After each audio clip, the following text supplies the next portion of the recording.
Bismillahirrahmanirrahim. Assalamualaikum warahmatullahi wabarakatuh. Hai semuanya, kali ini kita akan belajar materi pelajaran Bahasa Indonesia di kelas 3, tema 1, subtema 2.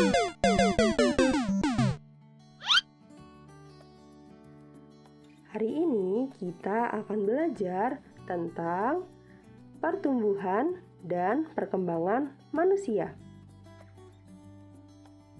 Manusia adalah salah satu makhluk hidup. Salah satu ciri makhluk hidup adalah tumbuh dan berkembang. Sebelumnya kita sudah belajar ya tentang ciri-ciri makhluk hidup, yaitu ada 6. Ada bernafas, bergerak, tumbuh, berkembang, membutuhkan makanan, dan juga peka terhadap rangsangan. Kali ini kita akan bahas tentang pertumbuhan dan perkembangan makhluk hidup, khususnya manusia ya. Pertumbuhan terjadi sejak manusia berada di dalam kandungan. Setelah lahir, pertumbuhan manusia bertambah besar dari bayi hingga dewasa. Setelah dewasa, pertumbuhan manusia terhenti. Namun, perkembangan emosi dan pikiran manusia terus berkembang. Pertumbuhan ini bisa kita lihat dari bertambahnya tinggi badan atau bertambahnya berat badan tubuh kita. Intinya, pertumbuhan ini bisa kita hitung dengan angka. Misalnya, pas di kelas 2 tinggi badannya 100 cm. Kemudian ketika naik kelas, ke kelas 3 tinggi badannya berubah menjadi 120 cm. Lalu, berat badannya pas masuk ke sekolah dasar, misalnya hanya 20 kilo. Tetapi setelah naik ke kelas 3, berat badannya bertambah menjadi 40 kilo. Itu artinya kalian telah mengalami pertumbuhan. Jadi contoh yang pertama tadi adalah peningkatan tinggi badan. Yang kedua, bertambahnya berat badan. Dan kalian bisa lihat juga ya, perubahannya dari kalian kecil hingga kalian besar nanti. Pasti tinggi badan dan berat badan kalian berbeda. Yang selanjutnya adalah perkembangan. Proses menuju kedewasaan dan tidak bisa dihitung dengan angka. Perkembangan terjadi pada kemampuan berpikir hingga kematangan emosional seseorang. Contohnya, pas kita kecil, kita belum bisa berjalan. Kita hanya bisa digendong oleh orang tua kita. Lalu kita belajar merangkak. Setelahnya, kita dituntun untuk berjalan, sampai akhirnya bisa berjalan menggunakan kedua kaki kita sendiri. Contoh berikutnya adalah ketika makan.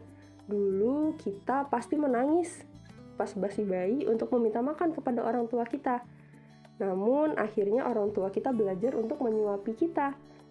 Sampai akhirnya kita bisa makan dengan tangan kita sendiri. Selanjutnya adalah sebelum kita masuk ke sekolah dasar, kita menggunakan sepeda roda 3. Ada yang menggunakan roda 4. Namun setelah masuk ke sekolah dasar, sudah berani menggunakan sepeda roda 2. Ingat ya, perkembangan ini tidak bisa dilihat dengan angka, tetapi bisa dilihat dari kemampuan atau juga dari tindakannya. Pertumbuhan dan perkembangan ini pada setiap orang berbeda-beda. Tidak ada yang sama ya. Kira-kira faktor apa saja ya yang mempengaruhi pertumbuhan dan perkembangan manusia? Yang pertama adalah makanan. Makanan yang harus kita makan adalah makanan yang sehat dan makanan yang bergizi.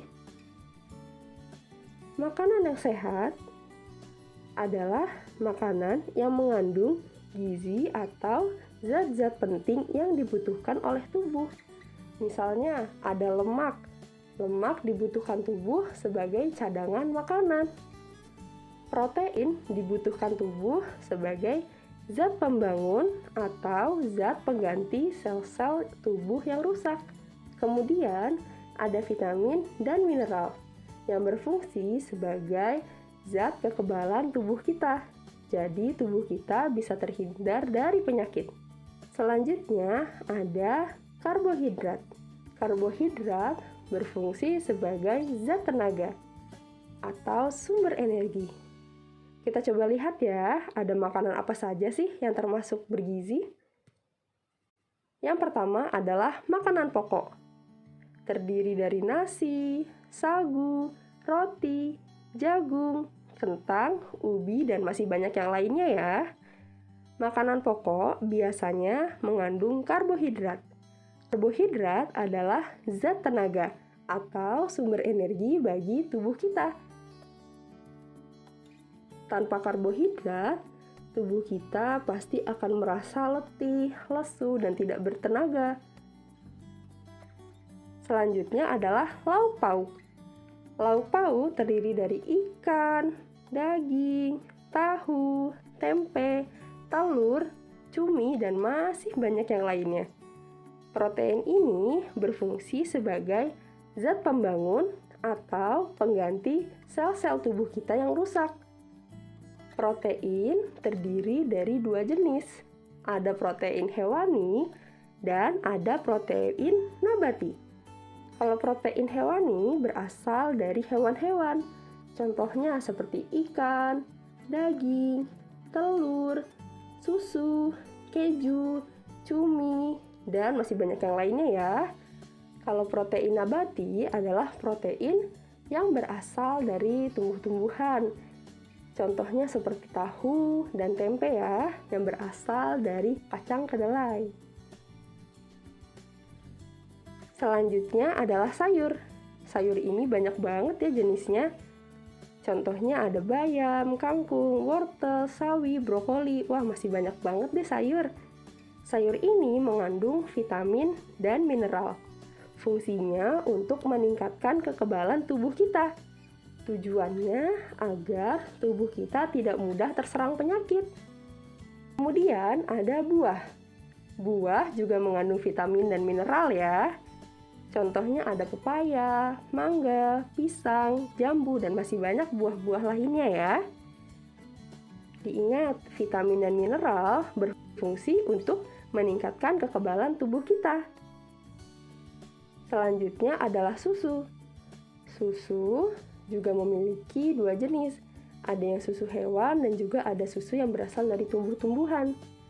Susu yang berasal dari hewan, kalau susu yang berasal dari hewan, contohnya seperti susu sapi dan susu kambing.